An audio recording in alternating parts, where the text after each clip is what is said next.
It's finally official, mutants अब MCU में exist करते हैं। मिस मार्वल के फिनाले एपिसोड में एक्स-मैन के इंट्रोडक्शन की तरफ एक मेजर स्टेप लेते हुए ये फाइनली कंफर्म कर दिया गया है। 2017 में डिज्नी और फॉक्स के मर्जर के बाद सभी फैंस सिर्फ एमसीयू में एक्स-मैन की एंट्री का वेट ही कर रहे थे और 2019 के कॉमिक कॉन में एमसीयू के प्रेसिडेंट केविन फाइगी ने ये कंफर्म भी किया था कि म्यूटेंट्स जल्दी ही एंट्री करेंगे और तब से लेकर अब तक सिर्फ स्पेकुलेशन ही चल रहे थे कि वो कहां और कब होगा। Even though doctor strange in the multiverse of madness में प्रोफेसर एक्स को दिखा के म्यूटेंट्स जरूर इंट्रोड्यूस हुए, लेकिन वो मल्टीवर्स से थे और हमारी अर्थ यानी कि अर्थ 616 के म्यूटेंट का कंफर्मेशन मिला है हमें मिस मार्वल के फिनाले में। और ये इस बात की तरफ हिंट दे रहा है कि एमसीयू में पहले ही इंट्रोड्यूस हो चुके कुछ कैरेक्टर्स ऑलरेडी म्यूटेंट्स के रूप में एग्जिस्ट करते हैं। Hi super fans, I am Swapnil और इस वीडियो में मैं डिस्कस करने वाला हूँ म्यूटेंट्स का एमसीयू में फ्यूचर और साथ ही ढूंढने की कोशिश करूंगा वो म्यूटेंट कैरेक्टर्स जो एमसीयू में ऑलरेडी एग्जिस्ट करते हैं। तो without wasting any more time, let's begin the video.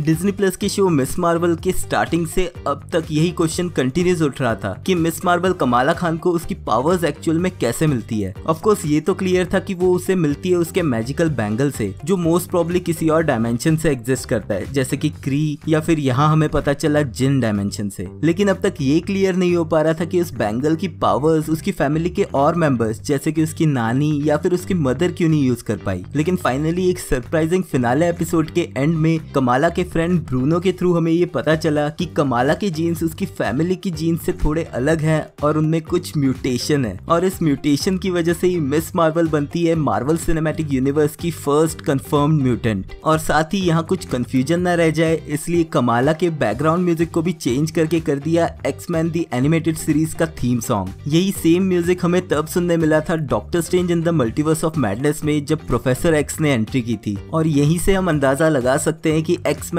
बहुत जल्दी एमसीयू में एंट्री करेंगे और कमाला खान उनकी एक मेंबर होगी। इस साल एमसीयू के फेज 4 में रिलीज हुई मूवीज और टीवी शोज को बहुत क्रिटिसिज्म झेलना पड़ा है, स्पेशली उनके लूज प्लॉट पॉइंट्स और ओपन एंडेड एंड क्रेडिट्स की वजह से। अब चाहे वो doctor strange in the multiverse of madness की एंडिंग हो या फिर थॉर लव एंड थंडर की, क्योंकि इनके फॉलोअप वाले प्रोजेक्ट्स आज से कम 2 साल बाद ही आने वाले हैं। और मेरे हिसाब से उसी चीज को रिडीम किया है एमसीयू ने मिस मार्वल के फिनाले एपिसोड के एंडिंग के साथ। एक तरफ जहाँ एंड क्रेडिट सीन में हमें देखने मिली कैरल डैनवर्स जो कि स्वैप हो गई है कमाला खान के साथ, और अब इनकी आगे की स्टोरी हमें पता चलेगी अगले साल आने वाली द मार्वल्स मूवी में। वहीं इससे भी इम्पोर्टेंट चीज रही है एपिसोड के बिल्कुल एंड में ब्रूनो का ये कहना कि कमाला म्यूटेंट है, क्योंकि अब ये हमें मौका देता है एमसीयू के पिछले प्रोजेक्ट्स को सॉर्ट करने का और साथ ही कुछ ऐसी चीजें समझने का जो पहले क्लियर नहीं की गई हैं। इस एपिसोड से सबसे बड़ी चीज हमें जो क्लियर हुई है वो ये है कि कमाला खान की म्यूटेशन एबिलिटीज ट्रिगर हुई है उसके बैंगल की वजह से, यानी कि उसमें म्यूटेंट एबिलिटीज बचपन से ही थी लेकिन उन्हें एक्टिवेट किया उस बैंगल ने। इसका मतलब है कि एमसीयू की अर्थ पे शायद और भी ऐसे ही बहुत सारे लेटेंट म्यूटेंट्स एग्जिस्ट करते हैं जिनकी म्यूटेंट एबिलिटीज अभी तक सेट ऑफ नहीं हुई है, यानी कि कोई ऐसी चीज जो उनकी म्यूटेंट एबिलिटीज को अनेबल करेगा वो अभी तक नहीं हुआ है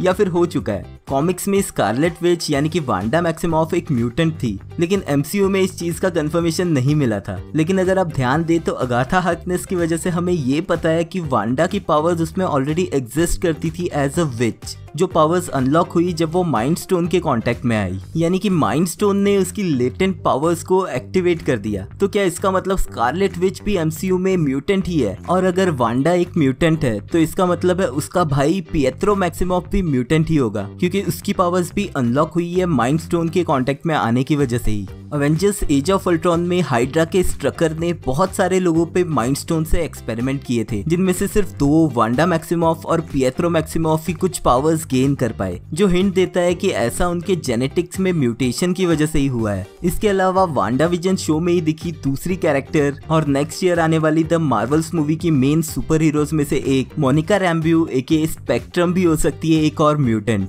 वांडा विजन शो में हमें ये दिखाया गया है कि मोनिका रैम्ब्यू को उसकी पावर्स मिलती है वांडा के क्रिएटेड हेक्स के थ्रू बार बार आने जाने से। वांडा विजन के एपिसोड 5 में मोनिका रैम्ब्यू पे किए हुए टेस्ट ये क्लियर करते हैं कि उसकी बॉडी में कुछ चीजें अलग हो रही हैं। और ये चीज भी इसी तरफ हिंट दे रही है कि मोनिका रैम्बो भी एक म्यूटेंट है जिसकी लेटेंट म्यूटेशन एक्टिवेट होती है जब वो वांडा के हेक्स के थ्रू जाती है। यानी कि मोनिका रैम्बो इस यूनिवर्स की थर्ड म्यूटेंट हो सकती है। और मेरी इस लिस्ट में सेकंड है वांडा और पिएट्रो, और फर्स्ट है वो जिसके बारे में अभी तक आपने सोचा नहीं होगा। मैं बात कर रहा हूँ कैरल डेनवर्स यानी कि कैप्टन मार्वल की। अब ऑफ कोर्स कैरल डेनवर्स को कॉमिक्स में उसकी पावर्स मिली थी क्री से एक एक्सप्लोजन की वजह से, और ऐसा ही कुछ हमें दिखाया गया कैप्टन मार्वल मूवी में, जहाँ एक एक्सप्लोजन की वजह से टेसरेक्ट की पावर्स कैरल डेनवर्स अब्सॉर्ब कर लेती है। अब टेसरेक्ट को कैरल डेनवर्स से पहले भी किसी ने छुआ था और वो उसकी पावर्स की वजह से डिसइंटीग्रेट हो गया था। तो यहाँ ऐसा क्या अलग हुआ कि कैरल डेनवर्स उसकी पावर्स अब्सॉर्ब कर पाई? मोस्ट प्रोबेबली यहाँ यही लॉजिक लग सकता है कि स्कारलेट विच यानी कि वांडा मैक्सिमॉफ की तरह जो माइंड स्टोन की पावर्स अब्सॉर्ब कर पाई, शायद वही चीज यहाँ पर कैरल डेनवर्स के साथ भी हुई है। यानी कि उसके अंदर भी लेटेंट पावर्स थी जो अनलॉक हुई है टेसरेक्ट की एनर्जी की वजह से, और पॉसिबली कैरल डेनवर्स की हिस्ट्री को और एक्सप्लोर करते हुए द मार्वल्स मूवी में उसे एक म्यूटेंट के रूप में दिखाया जा सकता है। अब अगले साल आने वाली एक्समैन 97 एक एनिमेटेड सीरीज के रूप में म्यूटेंट्स को फिर से एमसीयू में रीइंट्रोड्यूस करने वाली है। लेकिन मिस मार्वल की इस फिनाले एपिसोड से हुआ म्यूटेंट ट्विस्ट एमसीयू की टाइमलाइन को थोड़ा हिला जरूर देगा और हमें और करीब लेके आएगा न्यू एक्समैन के इंट्रोडक्शन की तरफ। और होपफुली इस साल होने वाला सैन डिएगो कॉमिक कॉन जिसमें मार्वल भी पार्टिसिपेट कर रहा है, जो कि इसी मंथ में होने वाला है, हो सकता है कि हमें म्यूटेंट्स और एक्समैन से रिलेटेड कोई न्यू न्यूज जरूर मिले। तो उसके बारे में और डिटेल्स जानने के लिए चैनल को सब्सक्राइब जरूर कर लेना। आपको क्या लगता है एमसीयू में और कौन सा कैरेक्टर है जो शायद म्यूटेंट के रूप में एग्जिस्ट करता है? मुझे कमेंट्स में लिख के बताना। आई होप आपको वीडियो पसंद आया होगा। अगर हाँ तो प्लीज लाइक कर देना क्योंकि वो एकदम फ्री है। Thank you for watching this video. मिलते हैं नेक्स्ट वीडियो में।